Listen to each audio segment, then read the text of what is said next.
Ja, tuzunga, tuzunga.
Celui qui perçoit la réalité autrement que moi n'est pas nécessairement un ennemi.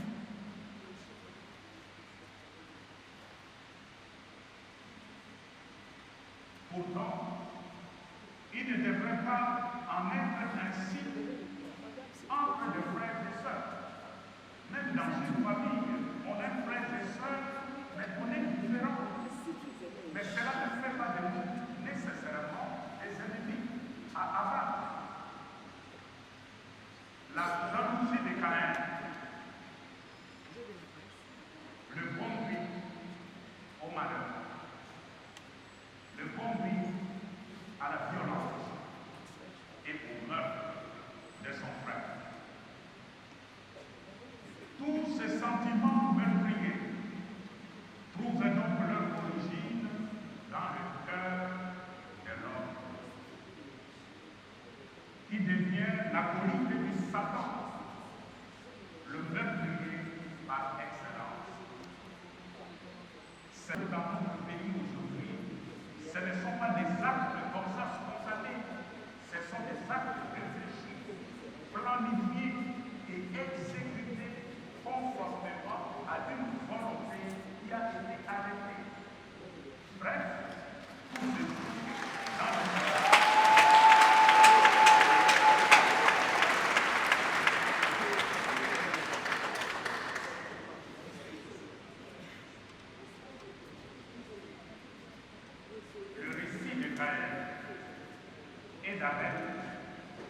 s'achève par la punition que le Seigneur a infligée à Caïn. Nous pouvons donc en tirer deux leçons majeures. La première leçon, c'est qu'aucune communauté, aucune famille, aucune nation ne peut se construire sur le meurtre.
Jésus nous donne la charte de la vie chrétienne. Il nous invite aujourd'hui à briser la spirale de la violence qui ne peut que engendrer le malheur et la mort. En effet, Jésus déclare, si votre justice, vous avez entendu qu'il a été dit aux anciens, tu ne tueras pas. Et si quelqu'un tue, il répondra au tribunal.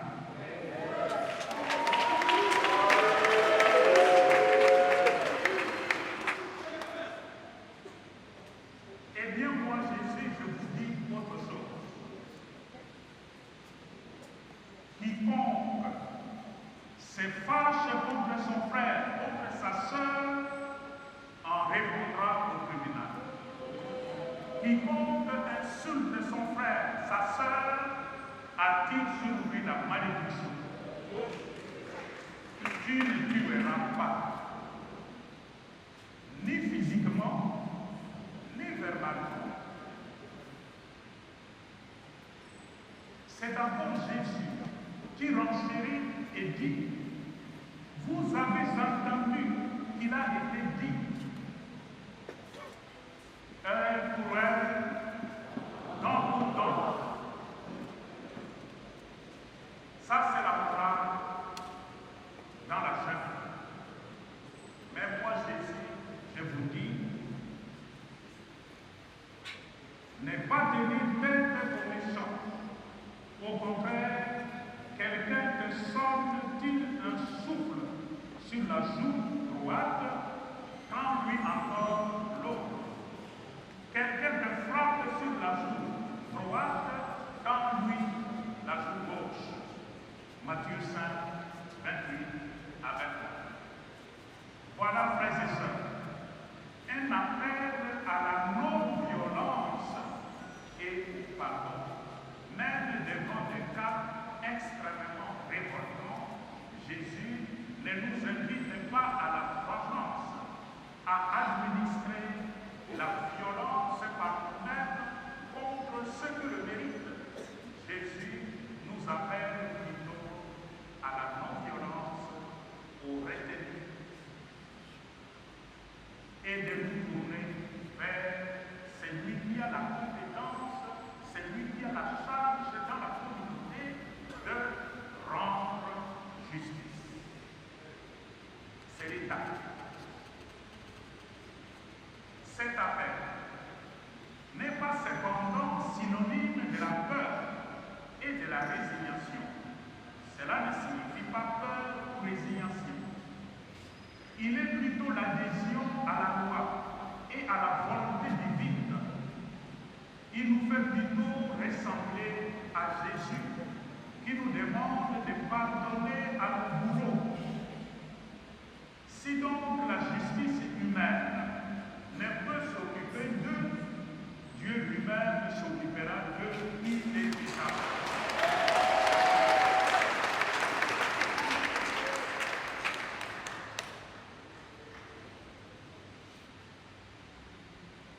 À vous qui tuez nos frères et sœurs à travers le monde, sachez-le que vos actes ne resteront jamais impunis. À vous qui tuez ou exercez toute forme de violence physique ou verbale, sachez que personne n'est au-dessus de Dieu ni ne peut prendre sa place.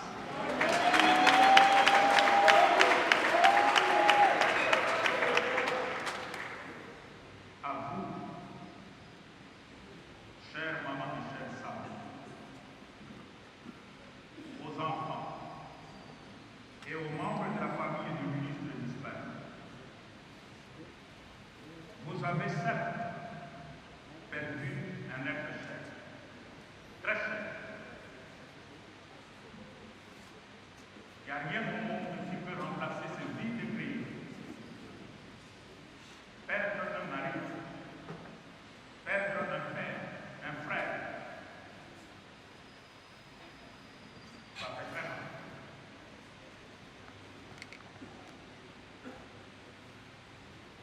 Et c'est une certitude. Chéribert Okende est parti. Et vous ne le reverrez plus avec vos yeux humains. Voilà pourquoi nous pleurons. C'est vide, incommensurable. Mais la foi chrétienne, l'espérance de la foi chrétienne nous rassure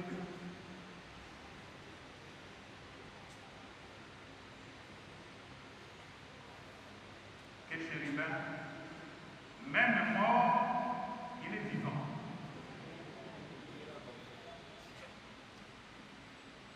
Il a vécu dans une communauté. Il y a des gens qui l'ont aimé.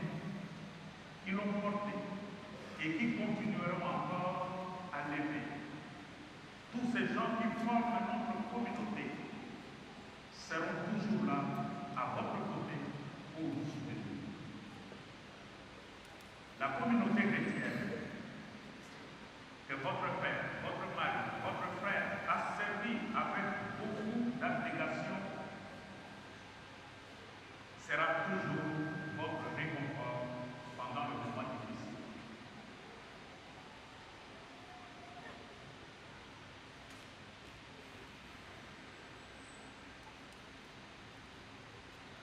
Comme nous avons entendu aujourd'hui, vous avez à garder cette certitude au-delà de la douleur, que cet assassinat ne restera pas impuni.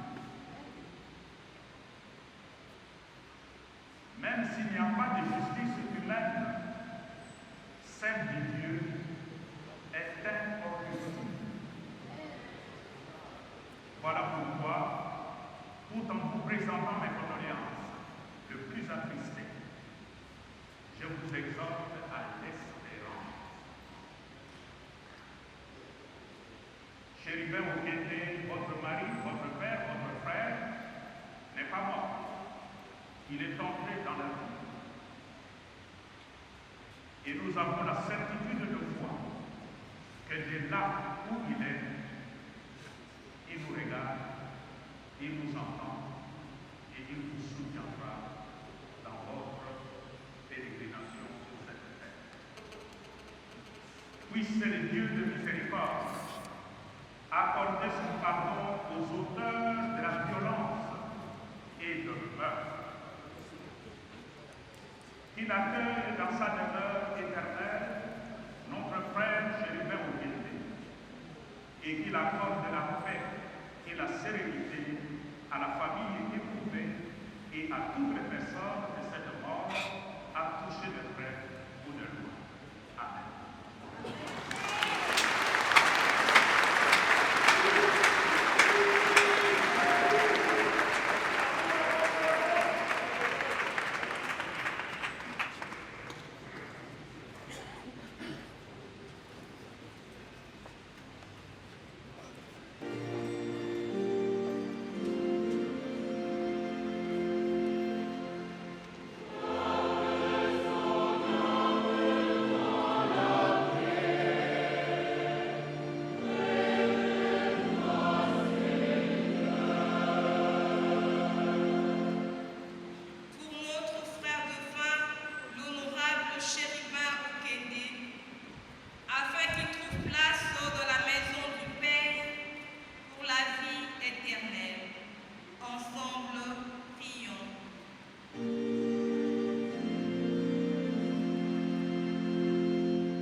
avez pris tout votre temps et accepté de nous joindre à nous dans ces moments de tristesse, de détresse. Nous remercions aussi de tout cœur Papa Cardinal Fridolin, Éminence Fridolin Cardinal Ambongo, pour avoir accepté de célébrer cette messe en l'honneur du repos de son ami et confident, Chérubin Okende. Tout a été dit lors de l'homélie de l'éminence, ce qui nous laisse à ne pas faire beaucoup de commentaires, mais plutôt nous allons vous rappeler lors de la première lecture de cette messe l'histoire de Caïn et Abel, où tout a été intervenu dans la méchanceté, la jalousie. Nous, familles, sommes attristés, certes, mais nous espérons que le sang de notre frère, mari et père, ne va pas couler pour rien. Ça va plutôt intervenir pour ramener la paix. La paix parce qu'il a été un homme de paix.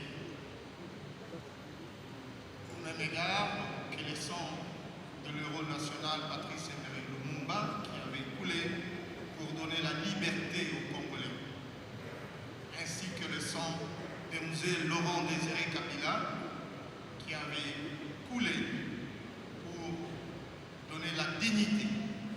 Donc il y a la liberté, la dignité, et le sang de Chérubin Okende, c'est pour redonner la paix. Eh bien, nous remercions toute la communauté chrétienne et nous allons solliciter aux églises, aux mosquées, aux temples, de continuer à nous soutenir dans leurs prières pendant ces moments de détresse. Pour ne pas monopoliser la parole, nous vous remercions sincèrement.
reconnaître au niveau moral.